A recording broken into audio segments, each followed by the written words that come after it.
Hello my lovelies, welcome back to my channel.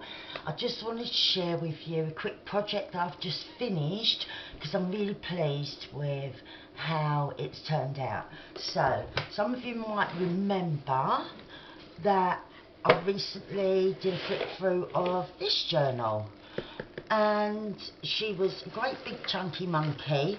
I'm not going to get her out now because there is already a flip through up on my channel, but I just wanted to show you what I did with one of the, I can't remember the actual size, but it's one of the £6 boxes if you're here in the UK, and it's just a plain wooden box that's like a plain wooden colour.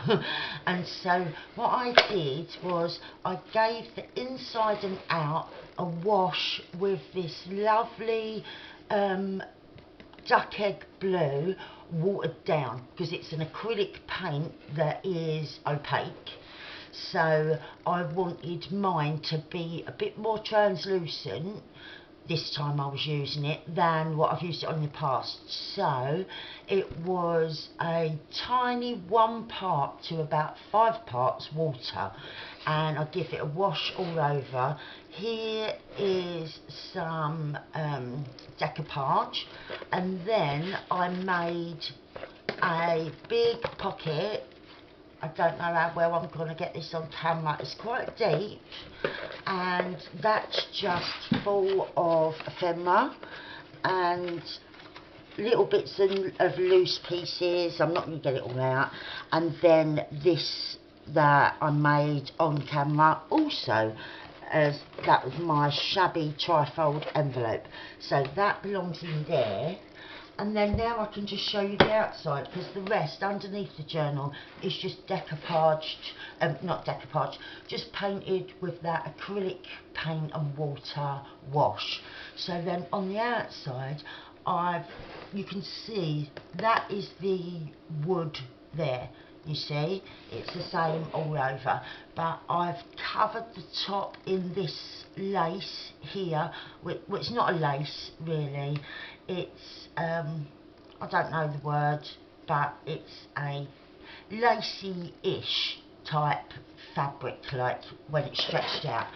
This is parts of it that I've just snipped and cut, and you can see I've decoupaged there.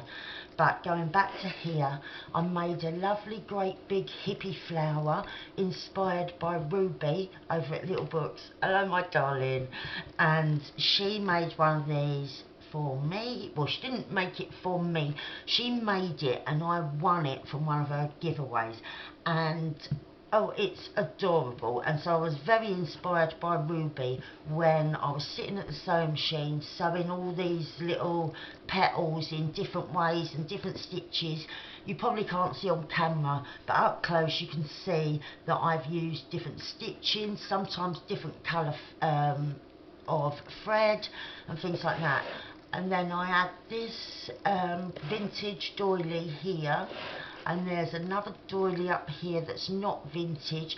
That is part of this doily, and it's just one that I coffee dyed myself.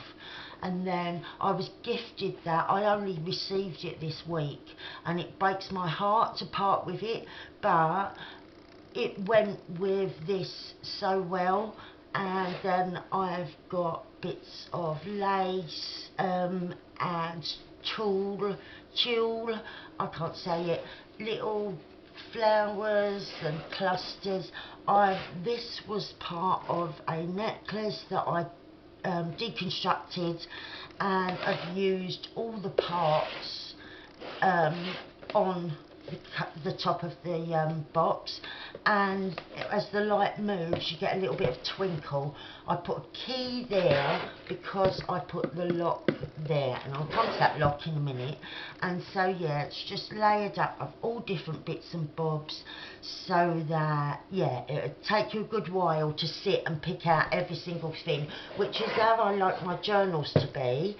So I've also done the box in the same way, and then there's a thinner lace and a thicker one, and both of these types of lace were used in the journal, I had to go back to my lady that sells the trims and buy more so that it would all match, you know.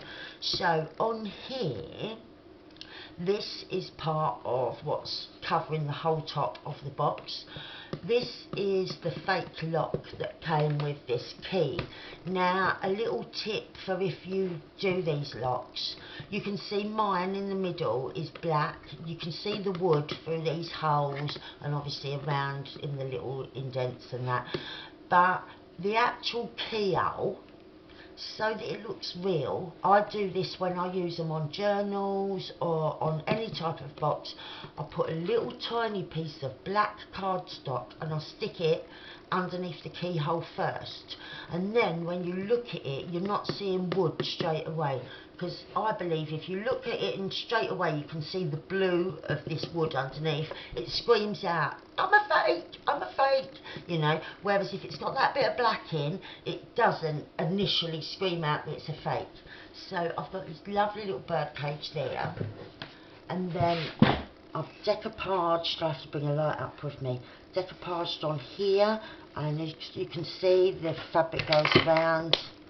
We've got a couple more bird cages and fabric and decoupage, and then finally on the other side we've got a different bite and we've got more fabric. So that is the box that this journal just fits in so perfectly. There was a smaller size that was £4, but that size was the exact same size as my journal, so that I knew that it wasn't going to fit in by the time like we had our tassel and our beads and everything like that. So that's why I went with the next one up, rather than having to cram it in like you cram in your clothes when you're going on holiday and you ain't got no more room in your case. I didn't want that for her. I wanted her to have a respectful size so that she's not squashed in. So yeah, that is my little box to match my shabby journal. I really just wanted to share it because I'm so pleased with how it came out. So thank you very much for watching. I love you all lots, and I'll be back very soon. Bye.